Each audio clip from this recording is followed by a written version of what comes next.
नमस्कार दोस्तों, मैं आचार्य सांत्वना वेद एस्ट्रोलॉजी सॉल्यूशन में आप लोगों का स्वागत करती हूँ। आज चर्चा करूंगी कि मैं मिथुन लगन का जातक हूँ, मेरे लिए कौन सा ग्रह सबसे अच्छा। क्योंकि यदि आप ये जान लिए कि आपके लिए कौन सा ग्रह अच्छा है तो उस पे आप प्रॉपर काम करके, उस ग्रह पे काम करके आप अपने जीवन में बहुत सारे परेशानियों से बाहर आ सकते हैं। चलिए चर्चा को आगे बढ़ाएंगे। उसके पहले एक रिक्वेस्ट, यदि चैनल को सब्सक्राइब नहीं किया, चैनल को सब्सक्राइब कीजिए, लाइक कीजिए और शेयर कीजिए। और मैं पिछले वीडियो में भी बोली हूँ कि YouTube के माध्यम से डिस्क्रिप्शन बॉक्स में आप अपने जीवन से जुड़े किसी भी एक सवाल का जवाब आप मुझसे पा सकते हैं। और यदि आपने मुझसे कंसल्टेशन करवाना है, कुंडली कंसल्टेशन करवाना है, तो आप मुझसे कनेक्ट होइए थ्रू व्हाट्सएप। चलिए स्टार्ट करते हैं। मैं मिथुन लगन का जातक हूँ, तो मैं क्या करूँ। मिथुन लगन का मतलब क्या हुआ कि आपके लगन भाव में जो है ना, आपके लगन भाव में 3 नंबर लिखा है। आपको कुंडली कैसे बनवानी है, एस्ट्रोसेज एस्ट्रोटॉक पे जाइए, वहाँ पे नाम, date of birth, time of birth, place of birth डालिए और जो पहला जो कुंडली आता है जिसको लगन कुंडली बोलते हैं उसको ही देखना है।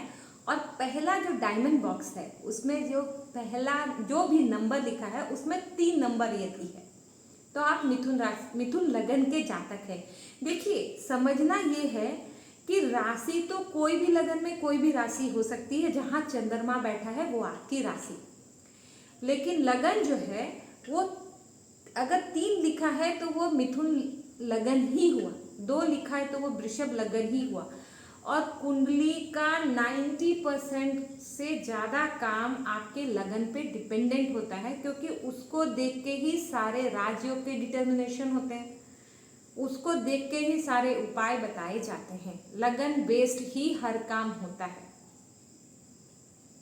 मिथुन लगन, मिथुन राशि और मिथुन राशि की बात नहीं करूंगी, मिथुन लगन की बात करूंगी।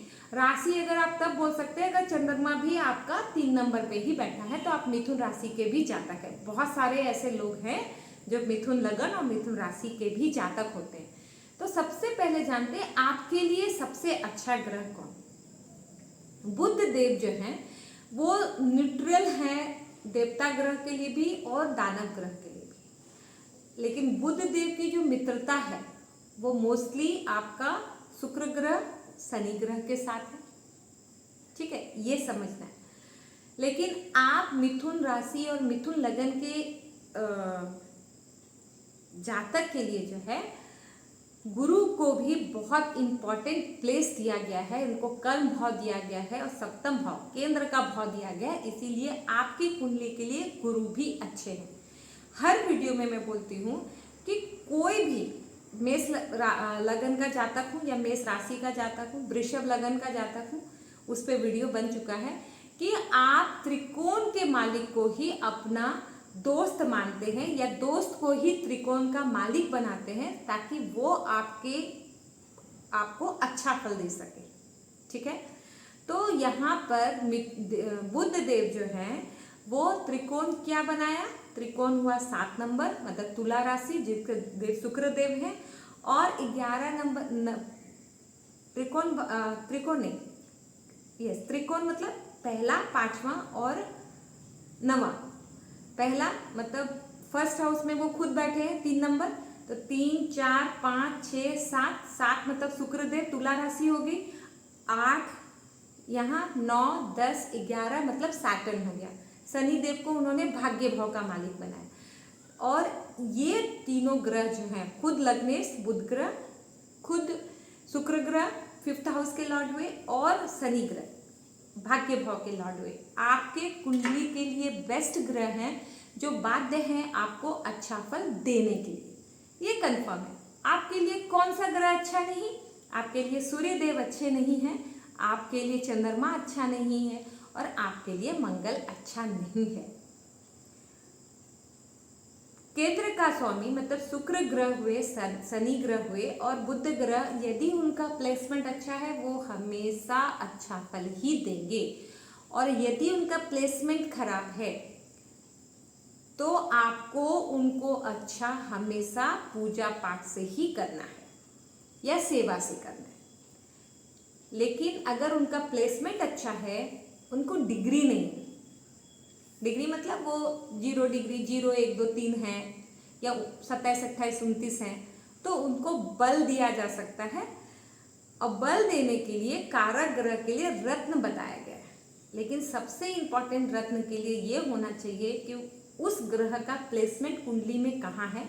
पहला कंडीशन तो सबसे पहला जो कंडीशन होता है रत्न पहनने का, कि वो आपके कुंडली के कारक ग्रह होने चाहिए, पहला कंडीशन। दूसरा, अगर उनमें डिग्री ऑलरेडी है, वो 9 10 11 डिग्री के हैं या 18 19 20 डिग्री कोई भी रेंज में है, या मतलब 8 से लेके 22 डिग्री तक है, जरूरत नहीं है, वो एनफ ताकतवर है, उनको डिग्री, उनको रत्न की आवश्यकता नहीं। लेकिन अगर कमजोर है तो उनको रत्न पहना सकते हैं, उस जातक को बढ़ाने के लिए। प्लेसमेंट अच्छा है, उसका फल लेने के लिए, उनको ताकत देने के लिए रत्न पहनने की सलाह दी जाती है। एक बार ये जरूर चेक कीजिएगा कि वो किस नक्षत्र में भी बैठे हैं, क्योंकि अगर नक्षत्र 6 8 12 भाव के स्वामी का लेके बैठे हैं तो ये पहनने के साथ साथ, रत्न पहनने के साथ साथ वो भाव भी आपका एक्टिवेट हो जाएगा। इस बात का ध्यान रखना है। और अकारक ग्रह, यहाँ पे मंगल, सूर्य और चंद्रमा है, इनके वस्तुओं का आपको दान करना है। मिथुन लगन के जातक के लिए या मिथुन राशि जो भी जातक है, उनके लिए गुरु को हम अच्छा बोलेंगे, क्योंकि कोई भी ग्रह, वैसे बोलते हैं कि बुद्धि के साथ ज्ञान का कोई संबंध नहीं है। आपको ऐसा लगता है क्या? गुरु के साथ, गुरु हैं, देवगुरु बृहस्पति के साथ भले ही उनके विचार से राजकुमार बुद्ध सहमत नहीं होंगे, लेकिन क्या बुद्धि और ज्ञान अलग अलग मिल सकता है क्या? दोनों एक दूसरे के पूरक हैं। और मिथुन लगन में मिथुन बुद्ध देव ने बोला कि आप गुरु हैं, आपको मैं कर्म का भाव देता हूँ, आपको मैं सप्तम भाव देता हूँ। तो जब दोनों भाव उन्होंने अच्छा दे दिया, केंद्र का भाव अपने कुंडली में गुरु को दे दिया, तो इसका मतलब है कि गुरु भी आपके कुंडली के लिए अति योग कारक ग्रह में से है, और इसका फल आपको हमेशा अच्छा ही मिलेगा। गुरु की दशा अंतरदशा में आपको इसका फल अच्छा ही मिलेगा। आपको अपना गुरु अच्छा रखना है। उम्मीद है मैं आपको समझाने में सक्षम हुई हूँ कि किस ग्रह का क्या, कौन सा ग्रह का आपको पूजा पाठ से अच्छा करना है। ओके, उपाय की चर्चा करनी रह गई। बुध देव को अच्छा करना है। लग्नेश है आपके, गणपति की पूजा कीजिए, ओम गण गणपते नमः का पूजा कीजिए। अपने बहन बुआ बेटी के साथ हमेशा अच्छा रिलेशन रखिए। आप अपने घर में पेड़ पौधों की सेवा कीजिए। बुध ग्रह अच्छा। शुक्र ग्रह के लिए पत्नी बताया गया है। किसी भी मेल जो होते हैं उनके जीवन में, पुरुष के जीवन में पत्नी का स्थान शुक्र को दिया गया है। तो किसी भी स्त्री का अनादर आपको नहीं करना है। माँ दुर्गा की पूजा सेवा, वैभव लक्ष्मी का पाठ आराधना, फ्राइडे को खीर का भोग, हलवा पूड़ी का भोग, कन्याओं को खिलाना, शुक्र देव को अच्छा करना का एक बहुत आसान तरीका है। ब्रांडेड चीज़ आप यूज़ कर सकते हैं, परफ्यूम यूज़ कीजिए, ऑर्गेनाइज रहिए, शुक्र अच्छा होगा। साटर्न बहुत अच्छे हैं, क्योंकि साटर्न को जो है वो सर्विस, सेवा का कारण माना गया है, नौकरी का कारक माना गया है। आपके नीचे जितने भी एम्प्लॉय हैं, नहीं हैं, आपके घर में काम करने वाली बाई है, सफाई कर्मचारी है, कार वॉश करने वाला लोग है, जो भी है, उसके साथ अच्छा बिहेव करना है, ठीक है, अनादर नहीं करना है। सैटरडे को सैटर्न मंदिर जा सकते, शनि के मंदिर जा सकते हैं। नॉर्मली जो उनको तेल चढ़ाना है वो आप कर सकते हैं। पर सैटर्न को अच्छा करने का बस एकमात्र तरीका ये है कि आप अपने कर्मास अच्छा कर लीजिए।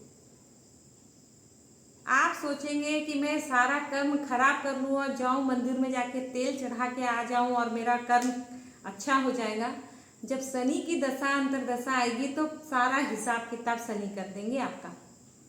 अपने कर्म को अच्छा रखिए, सैटर्न आपका अच्छा। गरीबों को खिलाना, सैटर्न को वृद्ध बोला गया है, उनकी सेवा करना, उनकी मदद करना, उनका आदर करना, सैटर्न अच्छा। शनि के लिए ओम सन शनिचराय नमः का जाप आफ्टर सनसेट करना भी अच्छा ही माना गया है।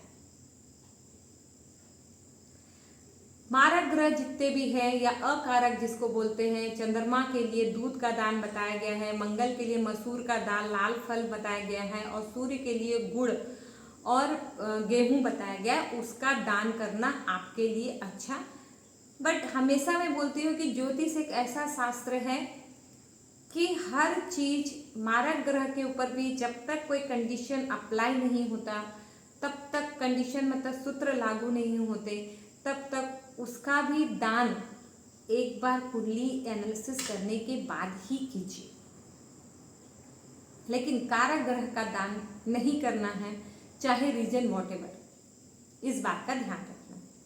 उम्मीद है मैं आपको बतलाने में सक्षम हुई हूँ कि किन ग्रह को अच्छा करके आप अपने जीवन को धीरे धीरे ही एक सही मार्ग पे, राह पे ला सकते हैं, और किस ग्रह का आपको दान करना है ताकि आपका जीवन उत्तम से अति उत्तम हो सके। जुड़िए मुझसे, सब्सक्राइब कीजिए मेरे चैनल को। कोई भी सवाल हो पूछ सकते हैं यूट्यूब के माध्यम से, डिस्क्रिप्शन बॉक्स में लिख के। कोशिश करूंगी आप लोगों के क्वेश्चन का आंसर्स करने के लिए। धन्यवाद।